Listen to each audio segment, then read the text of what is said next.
Сәлем құрметті достар, бүгін біз сіздермен пеште пісірілген картошка тіске бастарын дайындайтын боламыз. Ең алдымен маған подписаться батырмасын басып тіркеліп кетсеңіздер. Рахмет.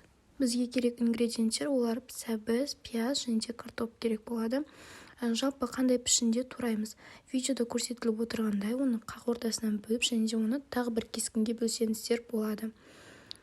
Видеодағыдай пішінде турайтын болсаңыздар, ол піскен уақытында оны тәрелкеге саламыз, сол кезде тәрелкеде ол әдемі болып көрінетін болады. Аппетитно дейді ғой, солай.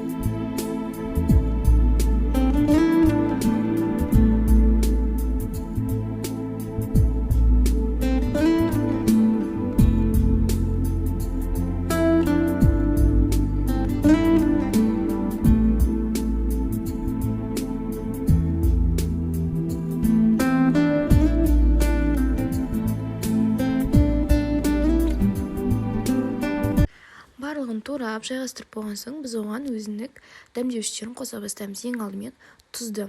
Жалпы бұл қаншалықты тұзды болған сайын соншалықты дәмді болады, как фри сияқты ғой.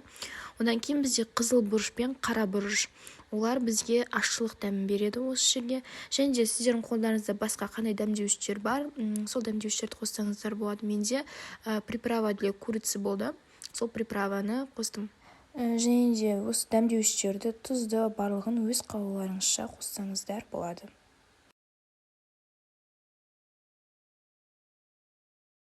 Ең маңыздысы сұйық май қосуды ұмытпаймыз.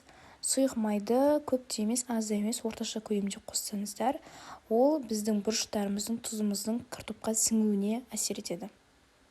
Ендігі кезек ол араластыру. Бұл ең маңызды кезек, яғни бұрыш, тұз барлығы бір-бірінен араласып, картопқа сіңуі қажет. Енді біз дайын болған көкөністерімізді табаға орналастырамыз. Табаға фольга төсеп қойсаңыздар дұрыс болушы еді. Жалпы оларды бір-біріне қатты жақындастырмай орналастырып шығамыз. Пиязымызды фольгаға емес, осы картоп сәбіздердің үстіне қойып шығамыз. Себебі пияз қазір ол пештің ішінде күйіп кетеді, фольганың үстінде тұратын болса.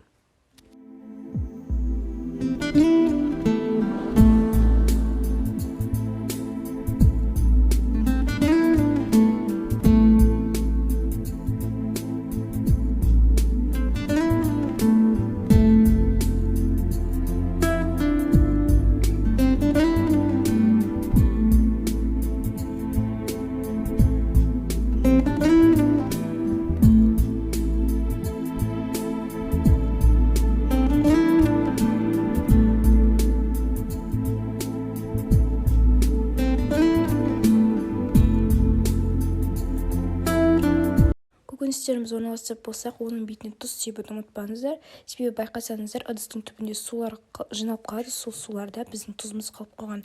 Яғни дайын болғаннан соң, оның бетіне тұзды молырақ етіп себіңіздер. Енді біз дайын болған көкөністерімізді пешке жібереміз. Пешіміз 250 градуста 20-30 минутта дайын болады. Міне көріп тұрғандарыңыздай біздің тіске басарымыз дайын болды. Дайын болған тіске басарымызды енді әдемілеп тұрып тәрелкеге орналастырамыз, тәрелкеге қоямыз. Және де осы тіске басардың қасына сіздер чесночный соус жасасаңыздар да керемет болады. Рахмет.